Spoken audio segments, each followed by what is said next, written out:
Doctor Rajendra Prasad का जीवन परिचय सुने एक कहानी के रूप में।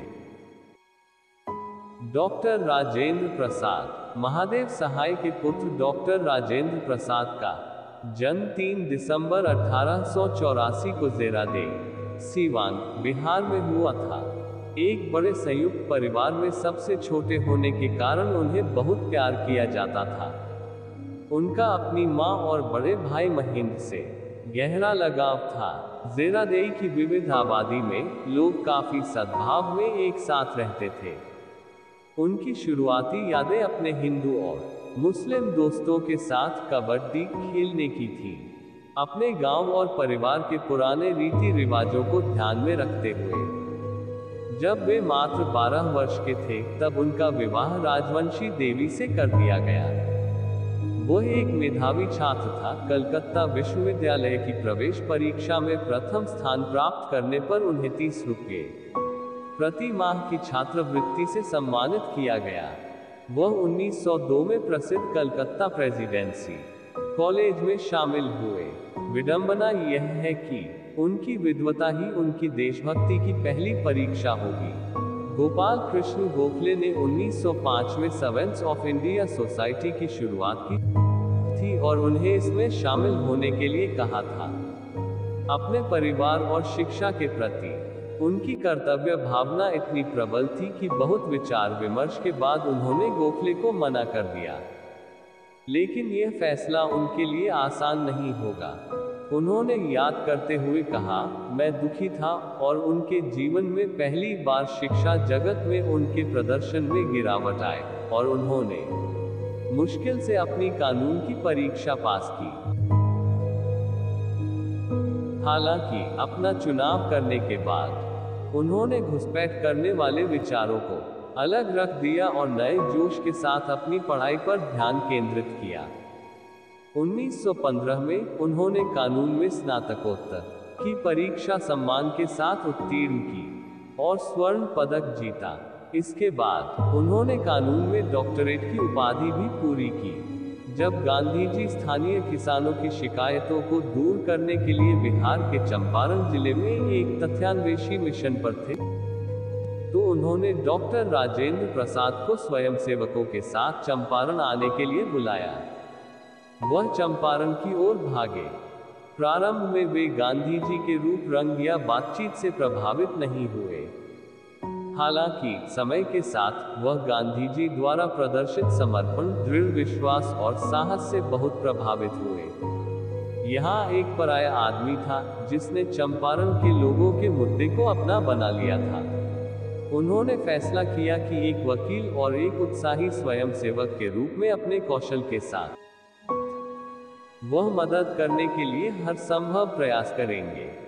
गांधी जी के प्रभाव ने उनके कई विचारों को बहुत बदल दिया।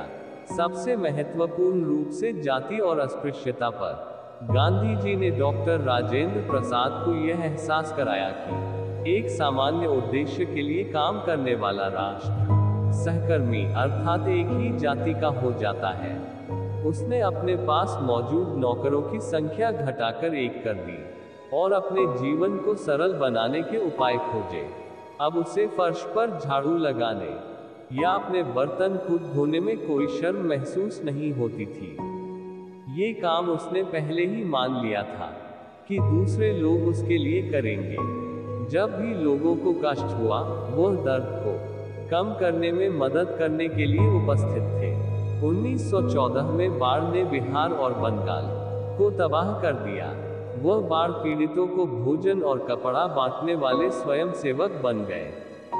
फिर 1934 में बिहार भूकंप से हिल गया, जिससे भारी क्षति और संपत्ति का नुकसान हुआ। भूकंप, जो अपने आप में विनाशकारी था, के बाद बाढ़ आए और मलेरिया का प्रकोप हुआ, जिससे दुख बढ़ गया।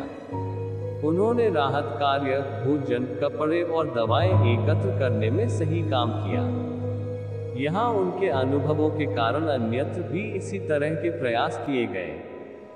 फिर एक बार 1935 में क्वेटा में भूकंप आया। सरकारी प्रतिबंधों के कारण उन्हें मदद करने की अनुमति नहीं थी। फिर भी उन्होंने सिंध और पंजाब में बेघर पीड़ितों के लिए राहत समितियां स्थापित की, जो वहां आते थे। डॉक्टर प्रसाद ने गांधी जी के असहयोग आंदोलन के तहत बिहार में असहयोग का आह्वान किया। उन्होंने अपनी वकालत छोड़ दी और 1921 में पटना के पास एक नेशनल कॉलेज शुरू किया। बाद में कॉलेज को गंगा के तट पर सदाकत आश्रम में स्थानांतरित कर दिया गया। बिहार में असहयोग आंदोलन जंगल की आग की तरह फैल गया। डॉक्टर राजेंद्र प्रसाद ने राज्य का दौरा किया, एक के बाद एक सार्वजनिक बैठकें आयोजित की, धन इकट्ठा किया और सभी स्कूलों, कॉलेजों और सरकारी कार्यालयों के पूर्ण बहिष्कार के लिए राष्ट्र को प्रेरित किया। उन्होंने लोगों से कताई अपनाने और केवल खादी पहनने का आग्रह किया। बिहार और पूरे देश में तूफान आया, लोगों ने नेताओं के आह्वान का जवाब दिया। शक्तिशाली ब्रिटिश राज की मशीनरी चरमरा रही थी। ब्रिटिश भारत सरकार ने अपने पास उपलब्ध एकमात्र विकल्प का उपयोग किया। बड़े पैमाने पर गिरफ्तारियां की गई। लाला लाजपत राय, जवाहरलाल नेहरू, देशबंधु चित्तरंजन दास और मौलाना आजाद को गिरफ्तार कर लिया गया। फिर ऐसा हुआ, उत्तर प्रदेश के चौरी चौरा में शांतिपूर्ण असहयोग हिंसा में बदल गया। चौरी चौरा की घटनाओं के आलोक में गांधी जी ने सविनय अवज्ञा आंदोलन को निलंबित कर दिया। पूरा देश शांत हो गया। कांग्रेस के शीर्ष नेतृत्व के भीतर असंतोष की सुगबुगाहट शुरू हो गई, जिसे बारडोली रिट्रीट कहा गया। उसके लिए गांधी जी की आलोचना की गई। गांधी जी के कार्यों के पीछे की बुद्धिमत्ता को देखते हुए वो अपने गुरु के साथ खड़े रहे। गांधी जी स्वतंत्र भारत के लिए हिंसा की मिसाल कायम नहीं करना चाहते थे। मार्च 1930 में गांधी जी ने नमक सत्याग्रह शुरू किया। उन्होंने नमक कानून तोड़ने के लिए साबरमती आश्रम से दांडी के समुद्र तट तक मार्च करने की योजना बनाई।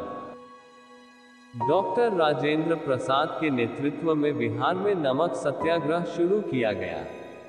पटना में नखास तालाब को सत्याग्रह स्थल के रूप में चुना गया था। नमक बनाते समय स्वयंसेवकों के एक के बाद एक जत्थे गिरफ्तार किए गए। अनेक स्वयंसेवक घायल हो गए। उन्होंने और अधिक स्वयंसेवकों का आह्वान किया। जनता की राय ने सरकार को पुलिस हटाने और स्वयंसेवकों को नमक बनाने की अनुमति देने के लिए मजबूर किया। फिर उन्होंने धन जुटाने के लिए निर्मित नमक बेचा। उन्हें 6 महीने की कैद की सजा सुनाई गई। स्वतंत्रता आंदोलन के विभिन्न मोर्चों पर उनकी सेवा ने उनकी प्रोफाइल को काफी ऊपर उठाया। उन्होंने अक्टूबर 1934 में भारतीय राष्ट्रीय कांग्रेस के बॉम्बे सत्र की अध्यक्षता की। अप्रैल 1939 में कांग्रेस के अध्यक्ष पद से सुभाष चंद्र बोस के इस्तीफे के बाद उन्हें अध्यक्ष चुना गया। उन्होंने सुभाष चंद्र बोस और गांधी जी की असंगत विचारधाराओं के बीच पैदा हुई दरार को भरने की पूरी कोशिश की। रवींद्रनाथ टैगोर ने उन्हें लिखा, मैं अपने मन में आश्वस्त महसूस करता हूँ कि आपका व्यक्तित्व घायल आत्माओं को शांत करने और अविश्वास और अराजकता के माहौल में शांति और एकता लाने में मदद करेगा। जैसे जैसे आजादी की लड़ाई आगे बढ़ी, सांप्रदायिकता की काली छाया, जो हमेशा पृष्ठभूमि में छिपी रहती थी, लगातार बढ़ती गई। उन्हें निराशा हुई कि पूरे देश और बिहार में सांप्रदायिक दंगे अनायास ही भड़कने लगे। वह दंगों को नियंत्रित करने के लिए एक स्थान से दूसरे स्थान पर दौड़ते रहे। आजादी तेजी से निकट आ रही थी और विभाजन की संभावना भी। डॉक्टर राजेंद्र प्रसाद, जिनके पास ज़ेरादेई में अपने हिंदू और मुस्लिम दोस्तों के साथ खेलने की इतनी अच्छी यादें थीं, अब देश को 2 हिस्सों में बढ़ते देखने का दुर्भाग्य था। जुलाई 1946 में जब भारत का संविधान बनाने के लिए संविधान सभा की स्थापना की गई, तो उन्हें इसका अध्यक्ष चुना गया। आजादी के 2.5 साल बाद 26 जनवरी 1950 को स्वतंत्र भारत के संविधान को मंजूरी दी गई और उन्हें देश का पहला राष्ट्रपति चुना गया। डॉक्टर राजेंद्र प्रसाद ने राष्ट्रपति भवन के शाही वैभव को एक सुरुचिपूर्ण भारतीय घर में बदल दिया। उन्होंने सद्भावना के मिशन पर कई देशों का दौरा किया, क्योंकि नए राज्य ने नए रिश्ते स्थापित करने और उन्हें पोषित करने की कोशिश की थी। उन्होंने परमाणु युग में शांति की आवश्यकता पर बल दिया। 1962 में राष्ट्रपति के रूप में 12 वर्षों के बाद डॉक्टर राजेंद्र प्रसाद सेवानिवृत्त हो गए और बाद में उन्हें देश के सर्वोच्च नागरिक पुरस्कार भारत रत्न से सम्मानित किया गया।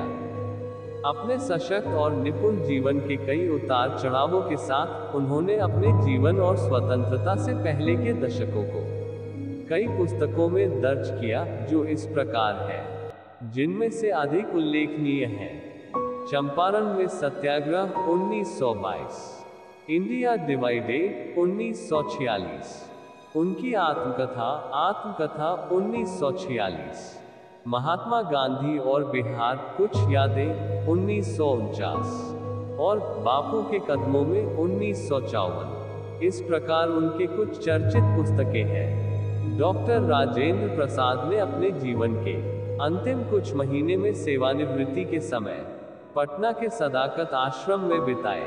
28 फरवरी 1963 को उनकी मृत्यु हो गई। अपने पहले नागरिक में भारत ने संभावनाओं के जीवन की कल्पना की थी और उन्हें साकार करने का डॉक्टर राजेंद्र प्रसाद ने प्रयास किया।